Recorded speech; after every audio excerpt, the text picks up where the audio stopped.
Hi, this is Bob Weiss. I'm the host of Shaking Your World. Cheers. Folks, welcome home. Here we are at another iteration of Ghost Tales at the Mighty Shakers in Milwaukee, Wisconsin, and we are happy and privileged today to say that we have the Soul Sisters with us. Jen and Kristy came up all the way from Ocala, Florida, just to be here at Shakers. So you're spending the night tonight. We are. Cool. And we have Leah with us, who's been a tour guide now for a period of time with us, and we're just having a blast. So today we're going to talk about your experiences at other places, and then Leah can talk about some experiences here, and perhaps what you can look forward to tonight in the Penthouse. Oh, we're so excited. The dead hooker's bedroom. Ladies, here we are. Welcome home and cheers, everybody. Cheers. Thank you. Thank you. We are definitely excited to be here. Thanks for having us. Yes, Absolutely. we appreciate the invite for sure. So, how long have you been doing this thing? We started in 2013. Okay. It's actually started as a girls' trip. We were going to Moundsville, West Virginia. Sure. And decided to stay the night in the Moundsville Penitentiary. And we had our first paranormal experience there and decided to really take this on the road. And we formed Soul Sisters Paranormal and decided to just go to haunted and historic locations. Fantastic. And how many have you been to? Over 24. And then we also get asked routinely to investigate residences and private businesses as well. They'll call us in and ask us to do some investigations of their establishments or of their private homes. Well, that's fun. Yeah. Probably a lot more fun because I have found that residences, of course, have much more interpersonal activity than just a lot of institutions. Though I'm sure that you had mentioned at one point you're going to go to a mental facility. We right? are. And I'm sure that's got its own little rift that takes place. Psychic phenomena. So, what is the most profound experience that you've had in the places that you've been to? For me personally, I would say we were really intrigued by the old Gilchrist County Jail, which is in Trenton, Florida. It's about an hour's west of Gainesville. And that evening we were seeing shadow figures. All of our equipment was going off. We were being touched. We heard things whispering in our ears. We captured EVPs, electronic voice phenomena. And so I'd say that was probably the most profound. We were at Fort Mifflin in Philadelphia, and we captured some shadow figures there, which were extremely interesting. Numerous paranormal investigators as well as ghost hunters have looked at that video, and they have no explanation for it. So that was pretty profound for us as well. I'm really interested about things in the entire state because you've got Pennsylvania, which has this huge mother lode, as it were, of iron and other mineral deposits. Yeah. And I've often wondered if there isn't a enhancement that takes place with that's there, that just part of the natural phenomena. And as I get further into this, and I've been associated with this for longer than you all been alive, it just seems to me that there is a much larger connection or connectivity with the earth itself than, I'm always touting this essence precedes existence, and I think that part of that is the energy that continues on is bound to this planet, to this rock, as part of the greater continuum perhaps, but I think there's much more that is be said or can be said about that, and that's part of what we're looking to do is get out and explore into different areas and to get into more basic and primal religious ceremonies perhaps, and to see how they connect with things. But I think even away from that, even our very civilized Western culture, at least as we look at it, there is this other connection taking place. So if you have more experiences if you get to more states that have more mineral deposits, I'd be interested to hear how that works out for you at some point. Well, I think it's a great idea in terms of just thinking about how interconnected we are, not only in the physical realm, but then also in the metaphysical realm or paranormal realm. And there is something to that, I think. We've been to different locations where there's lightning storms and there's that development of energy as well. We've been in locations where it's colder weather, and so there's some things that we think draw from that cold weather. Pennsylvania was fantastic, and when we went to Moundsville, West Virginia, near the area, we had a lot of activity from the Moundsville Penitentiary, and so that was that location. It's right. The reason they call it Moundsville is right across the street. There is a huge mound, and Indian burial. Yeah, it was an Indian burial ground, and there's a lot of just mystique around that particular mound, and what that held in terms of the Indian Native American culture. And so when we went to that location, we were getting things that were just off the charts. And so it might be a coupling. It might be a coupling of the minerals in the earth, the atmosphere, those types of things, but then also just the draw that these spirits have to the location. And what they felt in that area. Sure. So it's intriguing for us, but I definitely think you're onto something with that. Cool. Yeah. The Indian burial grounds, of course, everywhere in the state of Wisconsin, throughout the Midwest naturally, but right across the street. So this is where Shakers is built over one of the original cemeteries in southeastern Wisconsin for non-Indigenous people. Wow. That just meant that right across the street were the Indian burial grounds that went from 2nd Street to 6th, right across the river. Okay. And the beautiful, of course, the effigy mounds that naturally were bulldozed down because at one point people didn't seem to care as much, right? Right. Leah, so what are they in for tonight? Ooh, well, on the tour, we're doing our tour 2.0 tonight at 10 o'clock. Very excited about that. That takes place down in their cellar and up in the penthouse. Okay. We're going to go get a whole slew of things in both. So I think I took you down the cellar earlier. We saw a lot larger than you thought it was going to be. It was, yes. Chock full of spirits. Like we said, it was one of the 3 non-Indigenous cemeteries here in the area. So it makes the cellar a hotbed for spiritual activity because, where'd all the bodies go? We've got a couple of portals down there as well. So that cistern is one of those. We're the only commercial building in Milwaukee, which at one time was a rather large city, to have a cistern, and which is a device for storing water for those that might not be aware. And then not too far away from there, about 15 or 20 feet just to the east, is that white door, and there's something behind that white door. We don't know what it is, but we've often been told by psychics that it is a portal that's there as well, that's separate from just the water element. So you might find some cool things there. Very excited. Are we putting them on just a ghost tour tonight as well? We should do that. I think we can do that. Because they've come a long way to be here. It's the I least think so. that we can do for you. Well, thank you. Oh, Appreciate absolutely. That way you get the historical perspective as well, Yeah. and that will fill in some of the gaps as you're upstairs. And as it's 3 o'clock in the morning, and you hear that woman's footprints or footsteps walking back and forth, and then you hear what sounds like there's sometimes a regiment that's marching above you on the rooftop, and you realize as you walk out on the patio that there's no way to get up there. There's no staircase or ladder or anything. Okay. So how that happens, nobody knows. And then you get this cold gust at some point, and all the windows and doors are closed. And then what I often get is it feels to me like there's an impression in the bed next to me. And I'll wake up, and as I'm coming to cognition, I sometimes I see the impression, or sometimes it's like it's sitting on your chest, which has a very profound impact on people too. So we've had a number of both tour goers who spent the night and guides that would talk about this paralysis that would take place at the same time they got this pressure on them, and then everything else is going on in the room around them. So I'm really curious to hear your stories on this. Absolutely. So you're actual sisters, by the way. We're twin sisters, hence the name Soul Sisters. Well, you got the eyes for it, so okay, that's thank very you. cool. So have you ever, I'm glad you mentioned that, because as twins, have you experienced something at the same time, the same vibe, even if you're apart, or? We have, yeah. Okay. We've actually, Jenny's my best friend, so Okay. growing up we were always extremely close, Sure. and we use that to our advantage in the paranormal investigations. But I'd say probably the most interesting story that I can recall is we were in high school, and I was attending a function.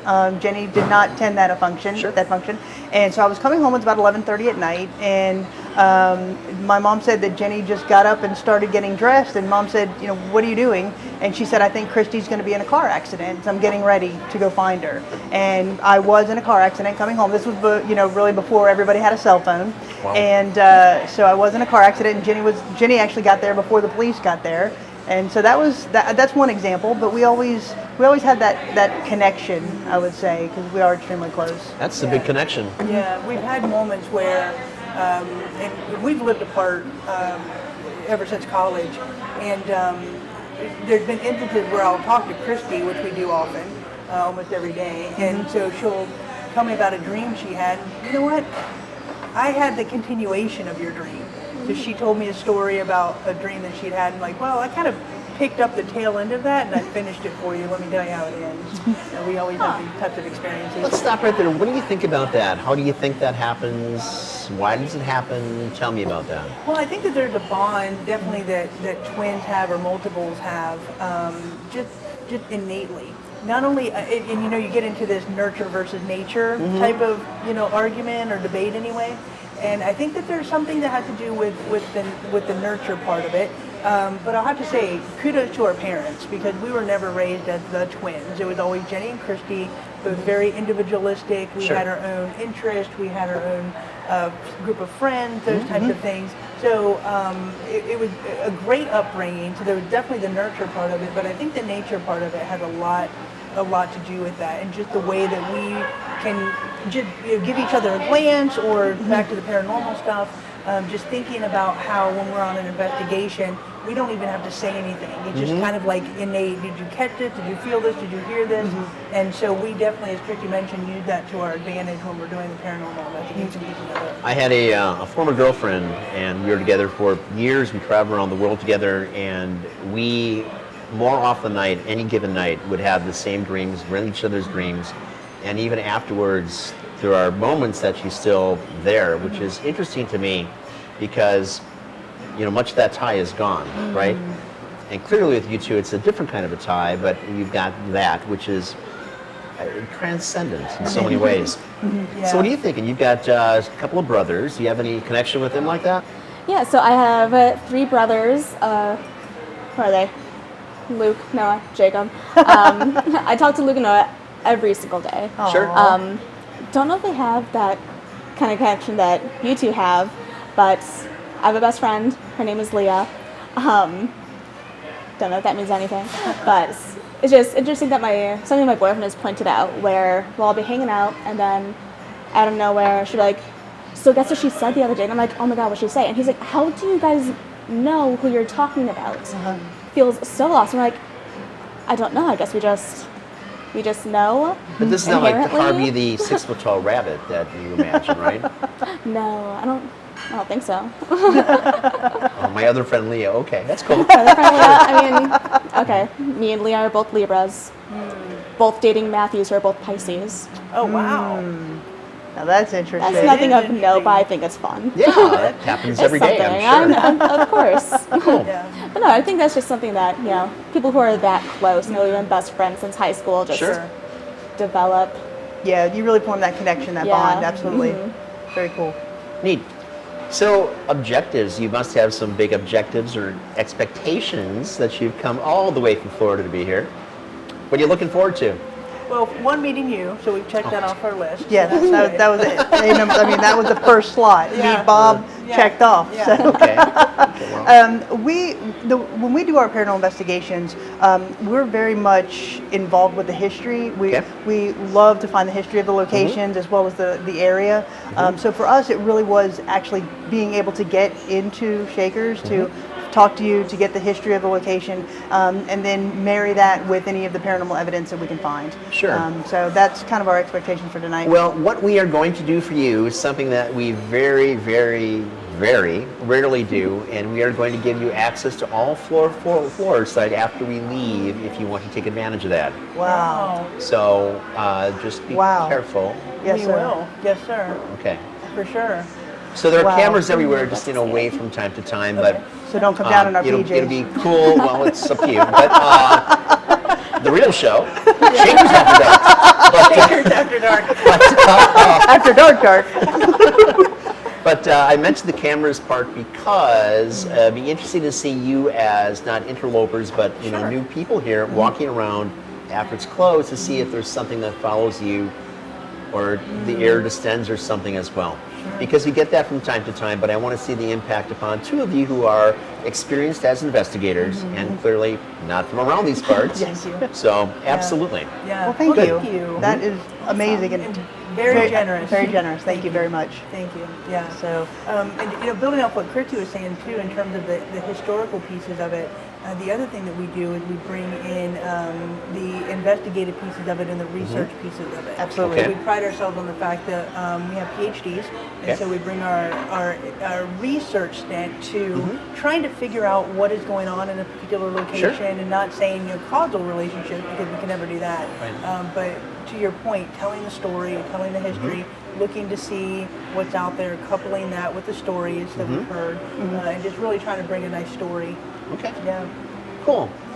Well, I'm going to be on the Mystic Moon podcast on Wednesday night. It's out of Kansas City, and our good friend Michael Taylor, who you might or might not know, is based in Tennessee, and he's brought me along. We've used him on a couple different things, and he's actually filmed here for Netflix for a piece called Ghost Sex, and fun piece. And anyway, so I hope we can get this edited in time to get this out ahead of time, so we can, kind of piggyback your things and get you a wider audience as well. Oh, thank you. So, Very much absolutely. appreciate that. Thank you. So we've got a few more minutes to talk about. What do you want to cover? What do you want to ask? Well, first of all, I'd like to know, how long have you owned this establishment? How did you come to acquire such an amazing building? I have been here since 1986, and it just takes cash. You can buy almost anything in America with cash. There you go. God bless America. Nobody talked about this being haunted in the 80s. That wasn't the thing. Sure.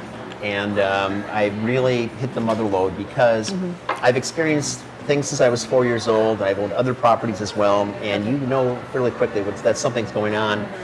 And you try to be really objective and analytical and figure out what it is, and at a certain point you just can't. So then you rely upon other things, and you could dust the floor and see how things move, and there's no footprints and all sorts of things like that. So we've done that ad nauseum on every floor here. And there are still many things here that just defy normal explanations. Fantastic. But we started doing tours because literally from day one we get something taking place. We're putting this together, spent 3 months, and now we're open for business. And the staff has got the story about, last night I was the last one in. I put all the beer bottles in the cooler, and it's all labeled facing front. And I opened today, and they're all backwards, and nobody else has been here, kind of a thing. Or same thing with the bourbons on the shelf or something like that. So you get those stories, and they're telling customers, and then they're saying, "Whoa, something happened downstairs just last night," and "Oh, can I see?"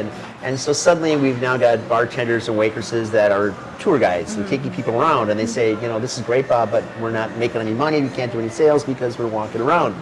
Okay, so then we brought in tour guides, and then we brought in more tour guides, and we expanded from the original Shaker's Ghost Tour to the 2.0, which is the divination rods, which Awesome. I got to tell you, I've seen this done for decades for wine areas, Yes. and even where machinery today and technology 20 and 30 years ago couldn't find water sources, but somebody there with divination rods could. Yes. So I'm familiar with that. And then I don't know if it was who it was. It was in this country. It was somebody who was Native American and said, this is what I do all the time. I'm like, wow. So once I saw that work, then we had to try it here, and I'm like, this works. This is incredible. And the questions, we've had a variety of psychics here as well. We try to integrate people all the time to get their stories and the greater ghost tales context of things. Perfect. And that's done incredibly well. So then for a variety of reasons, we've launched the different historic tours. The Cream City Cannibal Tour. If you're still around tomorrow night, we'll put you on that in our compliments as well. Thank you. The world's only, and the Horning 20s tour is quite nice. Milwaukee was known as the best entertainment city in the country from 1885 to 1910.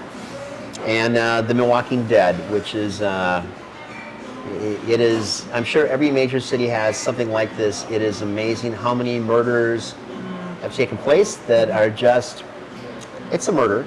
Or you look at the great body of something, and then suddenly over 50 or 70 years, you've got a whole lot of murders that don't just conform themselves to the domestic violence or whatever else that might be. Sure. And we have a new one coming up, and it's the Milwaukee Mobsters and Mafia tour. So that will come out in June. Milwaukee, pound for pound, had an awful lot of mob connections, and one of those is right here, because Al Capone owned this. So he and his brother Rolf had this from 1924 to 1946. Capone, of course, died of tertiary syphilis, so he was out of the picture the last few years. But the broth was humane. It was a speakeasy, and that's where we begin the story. Yeah. So there's a lot of vibrancy in Milwaukee, and I'm sure other major, Midwestern cities as well. And it's really cool that through the search for the paranormal, exactly what you're doing, we've been able to uncover other historical portions that kind of dovetail. Which I love. Absolutely. And, So- and that's what I love so much about what you're doing, because there's a lot of establishments that don't embrace the paranormal, that really shy away from that. And now with the advent of social media and all of that, the paranormal industry, paranormal tourism, if you will, is just blossoming. And so for you to be able to take advantage of that successfully, that's what I absolutely love about what you've done here. Because, like I said, there's so many establishments where they'll shy away from that. Their docents they're told to, we don't mention the ghost, we don't do that. But yet the fact that you embrace it and incorporate it so nicely into what you do, that to me is just a great testament as to how you're owning this and managing it. Well, thank you. I think, obviously the historical foundation is crucial to everything that you do. And the other thing is having respect for what we're doing, because we're doing this virtual video project, and it's 5 cities, and it's 13 different tours, and we just made a sweep of the South. So that was Key West, that was Miami, that was Savannah, that was Charleston. And we belong, considered one of the 5 most haunted bars in the country, right? Oh, cool. And we just wanted to see what some of them were doing. I've been familiar, but we had to go down and film it. And I can say quite candidly that they don't have the foundation for things. They've not done the research. And more often than not, it's a booze tour, Drink some more, drink some more. Yeah, really see things. And though this takes place in a bar, we're not pushing alcohol on you, and we're not, we're starting off, here's your quart of this to, whatever. So I think that there's a significant difference in the paranormal tourism that's taking place. Yes. And, some is like going to, I'm trying to find an analogy, of course you come from the world of Disney World, but, we don't contrive things, we don't have a schedule. It's not like, that ghost appears at 7:05. Sure. If when they come, they've got their own agenda. Sure. And I think that's a big difference from a lot of things that we've seen just in the last couple of weeks. Absolutely. Well, speaking on that, which is I find interesting, is that it is those non-contrived, if you will, experiences that people remember.